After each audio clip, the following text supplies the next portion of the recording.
उपाध्यक्ष मास्टर मुजाहिद आलम ने कहा कि पीएम मटेरियल है नीतीश कुमार। तो वहीं उन्होंने दावा किया कि किशनगंज से जदयू 2024 में लड़ेगी चुनाव, कटेगा मौजूदा सांसद का टिकट। बताते चले कि मीडिया से बात करते हुए मास्टर मुजाहिद आलम ने कहा, आइए सुनते हैं। मेरी तैयारी नहीं, पार्टी की तैयारी, जनता दल यूनाइटेड की तैयारी है।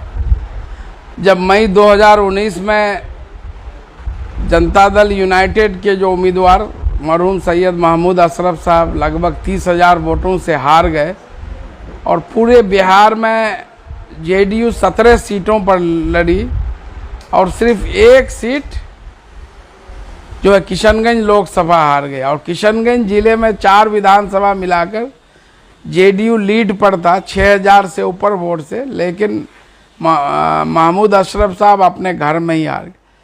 तभी से हम लोगों ने संकल्प लिया है कि आने वाले 2024 में जेडीयू को अगर किशनगंज सीट से जिताना, उसके लिए जेडीयू के सारे कार्यकर्ता सभी लोग रात दिन लगे हुए हैं। लेकिन 2024 का चुनाव बहुत ही अलग तरह का चुनाव, एक एक सीट पर मैं समझता हूं कि जब माननीय मुख्यमंत्री नीतीश कुमार, मैडम सोनिया गांधी, आदरणीय लालू प्रसाद यादव जी और जो देश के दूसरे बड़े नेता हैं, सब लोगों ने यह संकल्प लिया है कि इस सरकार को 2024 तक एक एक सीट पर उनकी तैयारी होनी चाहिए, आकलन होना चाहिए, सर्वे होना चाहिए।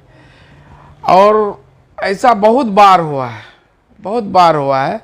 आप देखे होंगे कि 2010 में मंजर आलम साहब जोकीहाट से मंत्री थे 2005 से 2010 तक, लेकिन 2010 में टिकट सरफराज आलम को उनको बेटिकट कर दिया गया। उसी तरह से 2020 के चुनाव में जोकीहाट में आप देखे होंगे मंजर साहब जेडीयू से एमएलसी थे, वो भी दावेदार, उनको टिकट बेटिकट करके एक मुखिया मुर्शिद आलम को टिकट दिया गया। उसके अलावा 2019 के चुनाव में सीतामढ़ी से जेडीयू का जिनको उम्मीदवार बनाया गया था लोकसभा में, उनका विरोध हुआ तो 2 दिन बाद ही वो टिकट फिर चेंज करके जो सुनील कुमार पिंटू जी को मिला, जो अभी बीते हैं।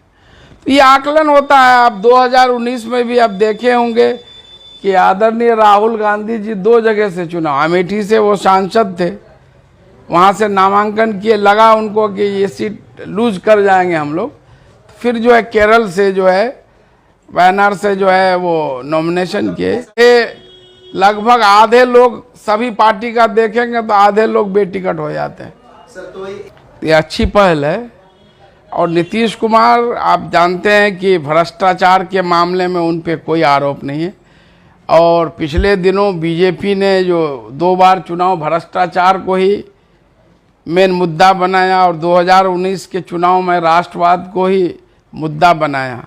और नीतीश कुमार भ्रष्टाचार के मामले में 0 टॉलरेंस, समझ गए, बेदाग छवि है। और जो है उनको पिछले 17 साल से एज ए मुख्यमंत्री, इसके अलावा केंद्र सरकार में कई मंत्रालय, रेलवे जैसे मंत्रालयों की महत्वपूर्ण जिम्मेदारी वो निभा चुके हैं। तो पूरा उनको एक्सपीरियंस भी है। क्या पीएम मटेरियल मान रही है?